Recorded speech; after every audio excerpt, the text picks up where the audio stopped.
Hello साथीहरु, आज फेरि जंगलतिर लाग्यो बाँस काट्नुको लागि। आज चाहिँ छोरा पनि भाइ पनि छ सँगै हाम्रो। आज चाहिँ टक्कै गएर यसलाई पनि लगेको साथी पनि जान्छ अरे बाँस काट्नु लागि परेकै। अब मजाले टक्कै बाँस काट्नुपर्छ।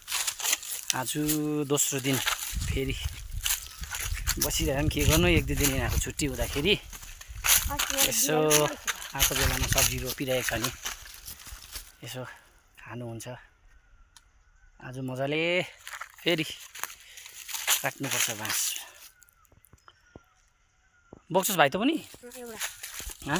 आज भाइ पनि आइरहेछ उ झोला सोला फेन्टाको बोतल म भन्दा पनि ठुलो छ है। आज एकदमै ब्ल्याक टी एक बोतल पुरा ब्ल्याक टी बोकेर आएको पाउँछ र गल्छ। घाम यस्तो कडा छ। यो बोतलले त मलाई तान्छ। यो खालको हँसिया छ। ओछ्यानमा पस्ने बित्तिकै भुस्सै जान्छ। 3-4 घन्टा सुतेपछि निन्द्रा लाग्ने होइन, बेसी थाकैले। यो बाङ्गो छ होला है भाइ, हेर त सिधा छ बाङ्गो छ हौ। बाङ्गो उ माथिको अलिक छोटो रहेछ हौ। यो यी यो बाङ्गो छ नि त, बाङ्गो त हाल्नु हुँदैन नि। उयो तलको रहेछ त उ दामी कटिलो।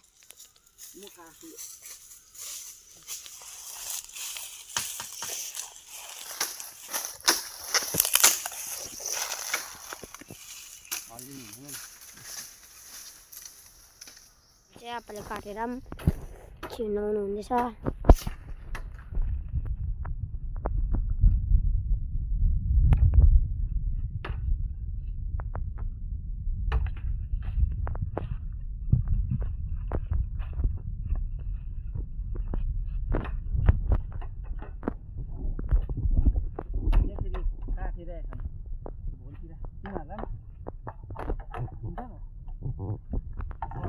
आपालाई यसरी घिसेर सकाउँदैछु।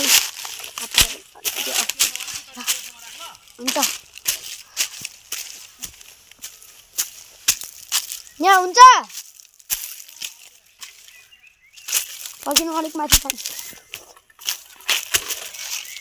बस। त्यति भए त भइगयो त अन्त।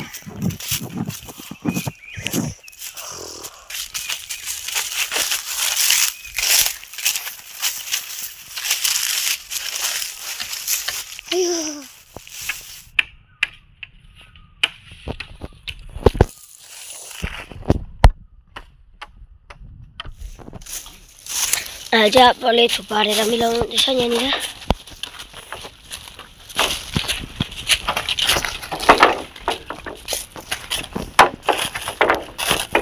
भयो यो सानो तोले सुक्खा बोक्नु ल। हुन्छ यो यो दुईटा सुक्खा सानो तोले बोक्नु। यो डोल्लैमा बाँध्छु। बारी लोग्नु तल लानुपर्छ, पुरै राख्नु, थाक लाउनुपर्छ नि। म यो गर्छु हो, त्यो पार्छु म सँगै काट्छु बनाउँछु बुझि। सँगै काटेर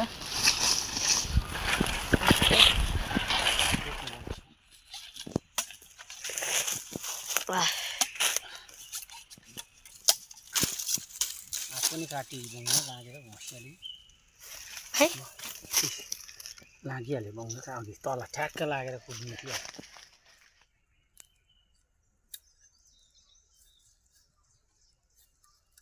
यस्तो हुनुपर्छ काम चाहिँ सबै सिकिराख्नुपर्छ नानी बुझि। काम गर्नु चाहिँ गाह्रो मान्नु हुँदैन। स्कुलहरू छुट्टी हुँदा यसो हो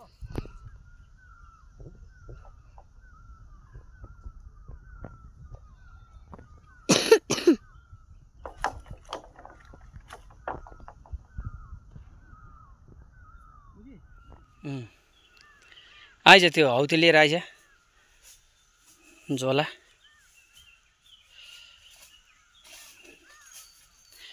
अब जानुपर्छ ल, छोडिदिए मै भिर्छु त्यो हो। राख लुखा यस्तो गरममा चिसो चाहिँ ट्याक्कै नखानु ल। यस्तो पो खानुपर्छ त। गोर्खे फेन्टा चाहिँ नखाँदा चाहिँ यस्तो खान्छ चाहिँ तातो खानुपर्छ यसरी। यसले पो जिउलाई राम्रो गर्छ त। गलेर आयो, गोली खेल्यो, अन्त चिसो खाऊ मारो। चिसो खायो भने चाहिँ के हुन्छ? सर्दी, खोकी। अहिले दबाई दिन्छु म। भयो, छोड, मै बोक्छु त्यो। बेनाड्रिल बेनाड्रिल खानु अहिले। उता कहाँ फर्केको? यता उता भयो, उता उल्टा भयो, त्यो चोखेमा लाग्छ, उल्टा भयो, भएन। ल हौ यसरी बोक्नुपर्छ नि, साह्रै हल्का पनि हुँदैन। यतिको चाहिँ हुनु पऱ्यो नि त, अन्त एक्सर्साइज हो नि त यो। जाऊ जाऊ लगेर लगेर तल सब्जी जहाँ छ बारीमा त्यहीँ काँक्रा रोपेको जग्गामा।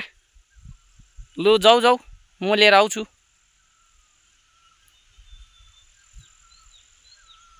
अब यसरी गर्नुपर्छ त, बडीलाई एक्सर्साइज हुन्छ। भोलिपछि ब्रोइलर कुखुरा जस्तो हुन्छ त जिउहरू, बस्यो मात्रै भने। गोली खेल्नुपर्छ, हौ यसरी अलिअलि काम सिक्नुपर्छ, अन्त पो टाइट हुन्छ। काँक्राको मचनहरू बनाइदिउँ भनेको काँक्रालाई सानो खालको मात्रै बनायो, उयो गर्नु पऱ्यो। ठुलो खालकेमा साह्रै ठुल्ठुलो बाँस उयो हुँदो रहेछ कि, यो डल्लै यो खालको खिचेको बाँसले चाहिँ सजिलो हुन्छ भनेर पुरा पलाइहाल्छ। उयो भन्ने भइहाल्छ। कोपी कसले काट्दैछ? कोपी खाँदैछौँ घरमा।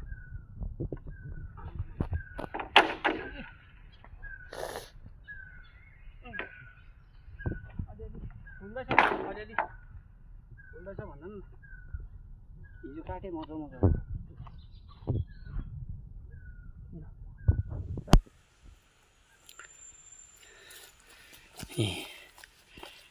यो त फुलको लागि एकदमै दामी हुन्छ नि होइन? डल्लै छानेर सिङ्का सिङ्की मजाले छान्यो।